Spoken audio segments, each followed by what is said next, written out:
तुम्हारे देश के संसद में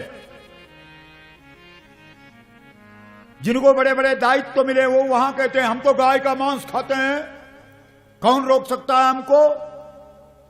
अरे बुद्धू, अगर तू भारतीय होता, भारतीय संस्कृति का थोड़ा भी तुझे पता होता तो तेरी ये हिम्मत नहीं होती। भारत कहां है? ये तो सौभाग्य, धन्यवाद दो हमारे इन यजमानों को जिनके माध्यम से ये कथा, रविंद्र जी तो है ही, हमने आपको बताया कि कार्ड में तो कहीं नाम ही नहीं, तो हम इधर उधर पता कर रहे हैं कि इनके भाई बंद और कौन कौन है। तो आज पता लगा इनके बड़े भाई राजेंद्र सिंह, एक बार ताली तो बजा दो राजेंद्र जी के, रिटायर्ड प्रधानाचार्य हैं वो, सेवानिवृत्त। कहां है राजेंद्र सिंह जी? बैठे हैं यहां। और हम हमारे पास आए थे तो हमने कहा महाराज अब इधर लगो, अब इस काम में लगो। क्यों क्यों राजेंद्र सिंह जी, गलत है कि सही है?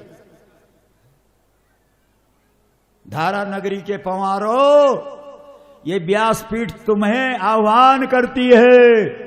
तुमने हमेशा धर्म की रक्षा करी है और आज धर्म संकट, धर्म की जड़ गौ माता दुखी है।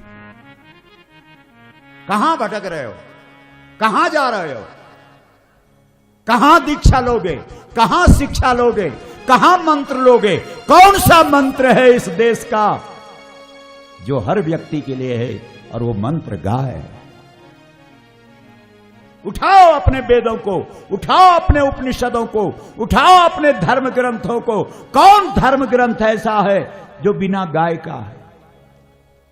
गोस्वामी तुलसीदास जी से लोगों ने पूछा तेरी रामचरितमानस क्या है? गोस्वामी जी ने कहा राम कथा कली कामद गाई। मेरी कथा गाय है। कमाल है, ताली बजाओ। मेरी कथा गाय है। लोग कहते महाराज भागवत की कथा को, शिव पुराण की कथा को, वेदों की कथा को, उपनिषदों की कथा को गाय बना करके बोलता है। ये सौभाग्य है हमारा कि हमको हर कथा में गाय दिख रही है और सारी कथाओं का सार ही गाय है।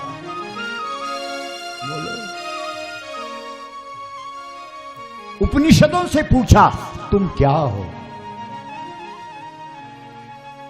सर्वोपनिषदो गावो, सारे उपनिषद गाय हैं। अब बोलो। वेदों को बोला तुम कहां से पैदा हुए? बोला हमारी माता गायत्री। वेद माता कौन है? गायत्री। लोगों ने पूछा गायत्री क्या है? बोला गायत्री गाय है। अब बताओ, जागो। तो रविंद्र जी तो मूल हैं। ये व्यक्ति दिखता नहीं है, वैसे ये इतनी विनम्रता, इतना भाव, इसीलिए हमको लगता है मां भगवती गंगा ने ही इस आयोजन की रूपरेखा तैयार करी। नहीं तो रविंद्र तो मौन ही है। क्यों? उनके बड़े भाई राजेंद्र सिंह पंवार और उनके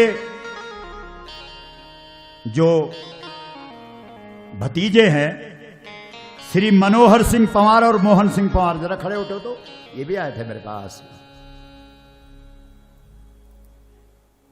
अच्छा लगे हैं काम में, एक बार उनके लिए भी तालियां बजाओ। और बाकी तो पूरा गांव ही पंवारों का है।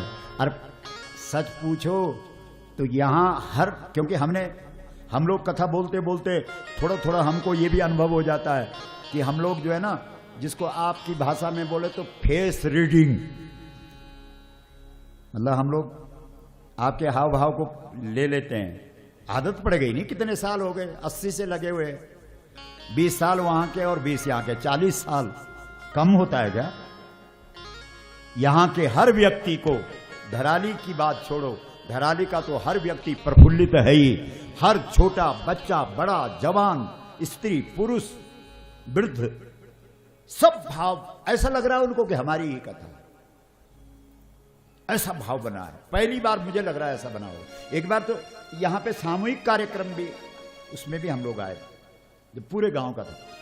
इतना भाव उस सामूहिक में भी नहीं था जितना हम इस समय अनुभव कर रहे हैं। एक बार तालियां बजाओ पूरे धराली वालों की।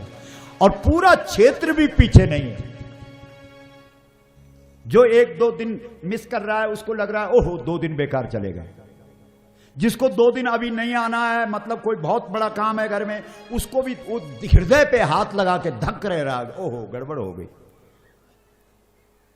और जिन गांवों को इस व्यासपीठ ने पूरे देश और दुनिया में चिल्ला चिल्ला करके कहा है कि आज भी इस धरती पर ऐसे हमारे 8 गांव हैं जहां केवल गौएं हैं, उन 8 गांव में अगर अवसर दिया गंगा मैया ने तो भला कौन होगा जो अवसर को चूकेगा। बोलो गौ माता की हरा हर महादेव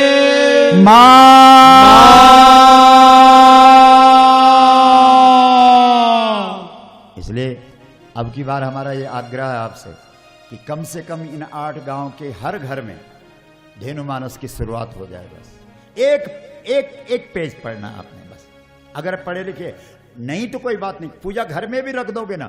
कभी तुम्हारा बेटा आ गया, बेटी आ गई, जो पढ़े लिखे हैं उनको बोलना बेटा 1-2 चौपाई सुना दे क्या है। अगर गंगोत्री के पास के 8 गांव ने धेनुमानस को हर घर में रख दिया तो पूरा भारत मजबूर हो जाएगा। और जिस दिन भारत के हर हिंदू, हर सनातनी के घर में धेनुमानस पहुंच जाएगा, उस दिन गौ माता को राष्ट्र माता बनाने से कोई नहीं रोक पाएगा।